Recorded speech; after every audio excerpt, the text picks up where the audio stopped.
네, 여러분 안녕하세요. 용짱입니다. 오늘은 챕터 6 자기소개서 작성법을 알려드리도록 하겠습니다. 한정된 글자 수 안에서 경쟁자들과 차별화되는 자소서 작성 능력은 직무 역량 경험을 쌓는 것만큼이나 혹은 그 이상으로 중요합니다. 여러분이 글을 쓰는 목적은 독자를 위함이고 그들은 주로 과장급 이상의 현직자입니다. 서류에서 합격하기 위해서는 현직자가 좋아하는 글을 써야 합니다. 당연한 말이지만 동시에 너무 중요한 말이기에 다시 한번 반복해서 말씀드릴게요. 내가 쓰고 싶은 글이 아니라 현직자들이 좋아할 만한 글을 써야 서류에서 탈락당하지 않습니다. 처음 자소서를 작성하시는 대학생분들이 이런 자소서를 쓰기 어려운 이유는 학교에서 배울 수 없는 현업과 직무에 대한 이해도가 낮고 자기가 쌓아온 직무 관련 경험을 현업에 맞게 쓰는 법을 알지 못하기 때문이라고 생각을 하는데요. 그렇다면 어떻게 현직자가 좋아하는 자소서를 작성할 수 있을지 가이드라인을 말씀드리겠습니다. 자, 이거 하나 기억하고 갈게요. 구체성의 원칙입니다.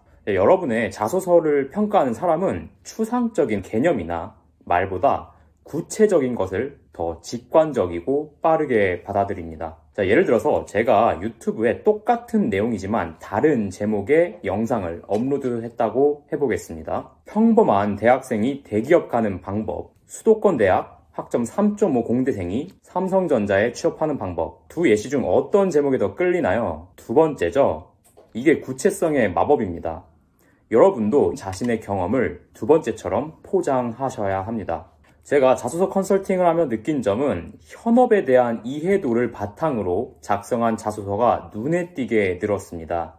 나는 정말로 준비됐고 뽑아만 주시면 앞으로 열심히 하겠다라고 말만 하는 지원자보다 구체성의 원칙을 적용한 지원자의 자소서에 점수를 더 줄 수밖에 없겠죠. 제가 구체성을 극대화시키는 비법 두 가지를 이 영상에서 말씀드리도록 하겠습니다. 두 가지만은 반드시 기억하고 여러분의 자소서에 적용하시길 바랍니다. 자, 하나는 에피소드에 첨가해요. 여러분의 경험을 쓰셔야 되고요. 또 다른 하나는 숫자를 이용하는 겁니다. 여러분이 했던 경험은 여러분이 말하는 주장, 예를 들면 나는 문제 해결력이 뛰어납니다. 나는 분석력이 뛰어납니다. 등등의 근거가 됩니다. 그리고 이 수치화는 경험을 굉장히 구체적으로 만들어줍니다. 지금 나온 이 가이드라인의 구체적인 예시는 제 전자책에 수록이 되어 있습니다. 자, 두 번째 원칙은 현직자의 언어를 이용하는 겁니다. 이제는 대학생의 언어로 말하는 것이 아니라 회사의 언어로 작성하셔야 됩니다. 공정교육을 들어서 어떤 점이 좋았습니다.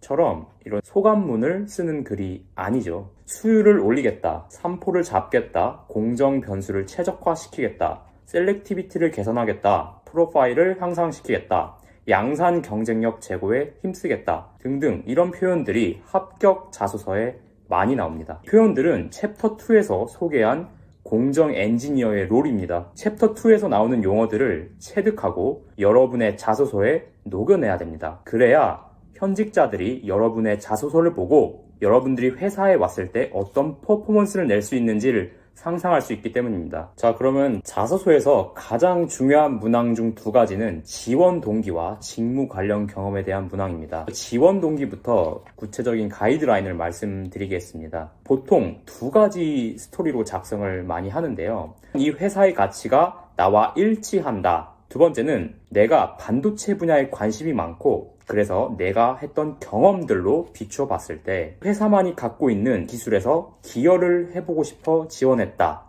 보통 이렇게 두 가지 스토리로 많이 작성을 하십니다. 지원 동기를 작성하실 때도 말씀드린 구체성의 원칙은 그대로 적용됩니다. 근거가 되는 나의 에피소드를 들려줘야 하며 어떤 가치가 나와 일치하는지 그리고 나는 어떤 기술에 기여할 것인지 모호하게 작성하지 말아주세요. 직무 관련 경험에 대한 가이드라인을 말씀드리면은 요즘 이공계 대기업 취업에서 중요하게 생각하는 부분이 이 직무 관련 경험인데요. STAR이라는 기법이 있습니다. 먼저 나의 상황을 설명하고 어떠한 문제점이 있는지, 그 다음 액션, 그래서 그 문제점을 어떻게 해결하였는지, 그래서 결과는 무엇이었는지 이 플로우대로 설명을 하면 내용 파악이 수월해집니다. 첫 줄에는 눈에 띄는 결과를 수치화시켜서 두 갈식으로 작성하고 내가 했던 직무 관련 경험에서 어떤 것이 문제였는지를 정의해보세요. 이때 내가 어떤 갈등 상황이 있었다라는 문제 상황보다는 기술적인 측면에서 문제점을 얘기해주면은 기술적인 문제에 대한 나의 액션이 드러나기 때문에 직무 면접에서도 질문을 받기 수월해집니다. 지금 나온 이 가이드라인의 구체적인 예시는 제 전자책에 수록이 되어 있습니다. 관심 있으신 분들은 참고 부탁드리며 오늘도 수고 많으셨습니다. 힘내십시오.